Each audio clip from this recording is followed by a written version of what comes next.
Um, I'm John. I'm starting a new channel today. It's gonna be sort of a kind of like a hobby for me, but just follow me as we go along.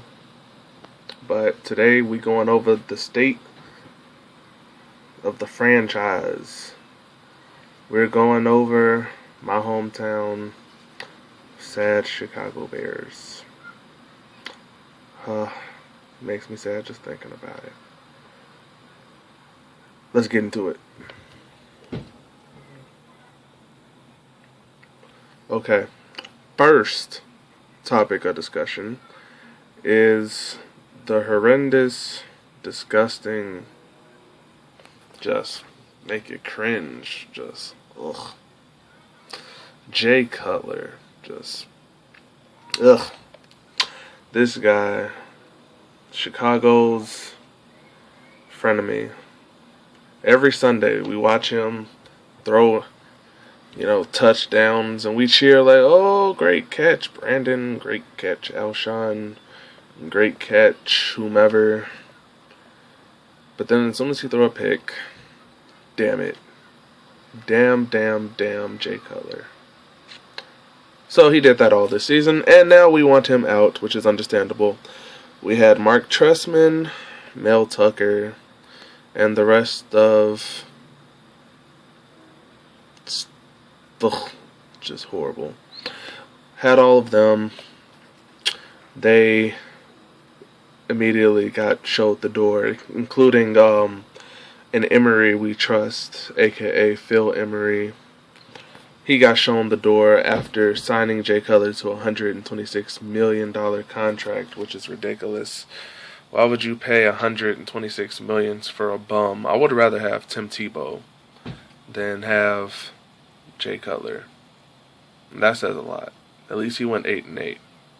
Well, you know what? Jay Cutler went somewhere too, but he did it off the back of Urlacher and Briggs and Peppers and Peanut and Jennings and Melton and Matt Forte, the best. Alright, not the best, but the most versatile back in the league. What will we do with him? They're keeping him, apparently, so we're going to keep him for the next 2 years, because without the next 2 years, he'll be kind of dead set on our calorie. I said our calorie.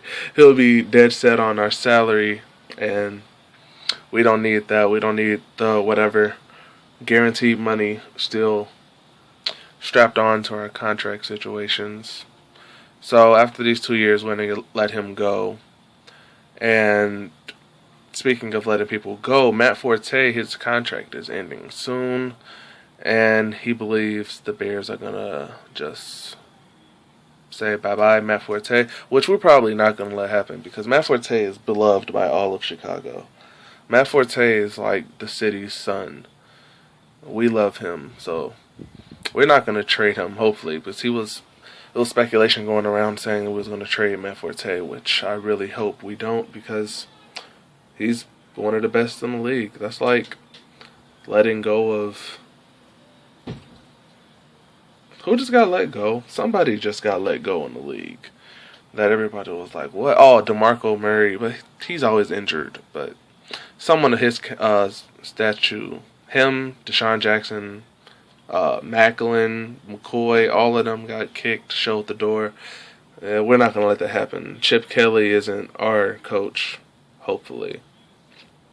We have John Fox. And supposedly, I read an article online, we have the best coaching staff in the league. Hopefully we do, because we have horrible talent. Well, it's not exactly horrible, but we could do better. We have some pieces on offense. We have Jay Cutler. Ugh. I just get a taste like back here every time I say his name. Jay Cutler. Ugh. Matt Forte, which is my favorite person ever. We have Jermon Bushrod, Matt Slauson, who said he could be, Jay Cutler could be Aaron Rodgers or Tom Brady. Shut up. Roberto needs to retire. Cal Long, love him. Still wasn't sold when Emory picked him in the draft because Emory. Um, Alshon, Eddie Royal. Who else do we have? Marquez Wilson. And I think that's all I know right now. But, we'll see. We'll probably address it during the draft. Let's see. Peanut and Briggs. To backtrack a little bit, Peanut and Briggs. Nobody is seeming to pick up Peanut or Briggs yet, and it's like a couple of days into free agency. My choice of Peanut and Briggs, I feel somehow, some way, Peanut will find his way probably to a lesser team. Maybe I think he'll probably retire, but I'm pretty sure that the Bucks might pick up Briggs because the Bucks have some decent corners, and Peanut doesn't want to play safety, so sad. All right, so draft possibilities. I believe the Bears will draft. I'm still undecided. Everybody is saying Danny Shelton from the University of Washington, but I believe they might pick a pass rusher. Either Vic Beasley or Randy Gregory. Probably Fowler. Maybe Fowler. One of those three, I believe, is going to get picked because pass rushers are needed. But they say that the pass rushing and the wide receivers in this class is deep. So we'll see. Probably we'll get Shelton, but we don't really. We need D-line help, but not as much as everyone thinks. So, on the side of me, I wrote a little depth chart on defense of everyone we have now. And from what I came up with, these are all the starters from who we have available today.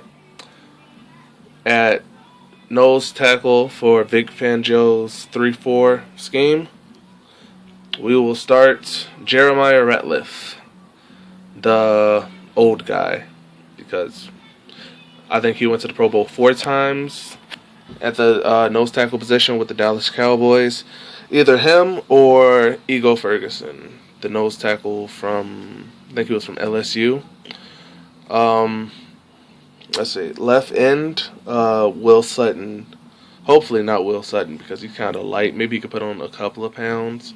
But he's more of a pass rusher for a 4-3 scheme. Right end for the 3-4 has to be Lamar Houston because he's not good enough to be a linebacker. They say he dropped pounds to become a linebacker, but he couldn't get to the passer. Like, I think he only got to the passer once this last season, and once he got there, he celebrated when we were losing by like 45 and tore his ACL like an idiot. And then on the outsides, we just signed Pernell McPhee from Mississippi State, from the Ravens. I think it was a 5th-round pick. He's going to be our left outside linebacker. I think he'll be filling the Ahmad Brooks role of our team. For the Aldon Smith role of our team, we will split time between Shea McClellan, the bust. He's just the bust. I don't like saying his name. And Jared Allen. I don't think Jared Allen fits at all because Jared Allen doesn't have any speed left. He's just a power guy. If we could, we'll probably like put some more weight on him and put him at like left end or something, or probably right end. But I don't see that happening either. We have no middle linebackers, sadly. I'm pretty sure we just signed somebody, or heard we signed somebody. But at the Mike linebacker, I believe we're going to start John Bostic from the University of Florida. And at the Jack linebacker position, we will be starting, surprise, Christian Jones. Not Kasheem Green, because Kasheem was a disappointment all season last year. He was just a special teamer. At corner, we will start Tim Jennings at the number 1 corner spot. Number 2, Cal Fuller. And at the safeties, I don't know if it's interchangeable, but free safety, Ryan Mundy, a.k.a. Rock. I call him Rock Mundy. I don't know why. And at strong safety, Antrell Roll, our new signing. But that's pretty much the starting 11.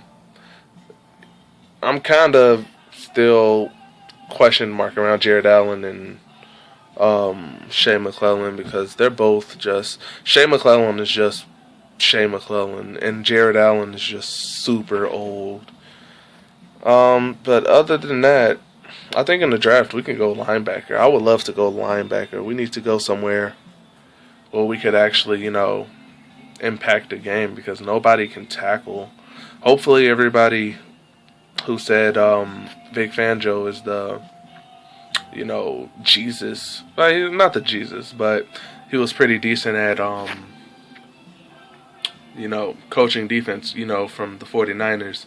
Even though the 49ers have been like 4 or 5 years in a row, just top-notch defense. I hope he can really do something with the talent on this team, because it's poor management. Phil Emery dropped the ball. Like, the first round pick stupidity. Like, Like, Kyle Long, I was like, who the hell are you? Because he only played like for 1 year. That was lucky, if you ask me. Shea McClellin, I was like, what? Almost cursed. I was almost like, it makes me sad just thinking about it. I'm pretty sure it was another first round pick who was a bust as well. But, even with the middle round picks, I have yet to see a starter at the middle round picks. Great coaches and talent evaluators like the Packers, Bill Belichick, Ted Thompson. A lot of them in the league, they really value their lower round picks, because with these lower round picks, they develop some real good talent. They're able to develop the talent to actually, do something. They don't make the talent something that they're not. What I think is Phil Emery tried to overdo with Shea McClellin, like, oh, he's so athletic, but then he forgot that he couldn't pass rush well, he couldn't tackle well, he couldn't go in coverage. The only thing he's been good for so far is injuring Aaron Rodgers, which to me is pretty awesome, because I hate the Packers. But I think that is all for today. I think I went over every subject that I wrote down to myself about these here Bears.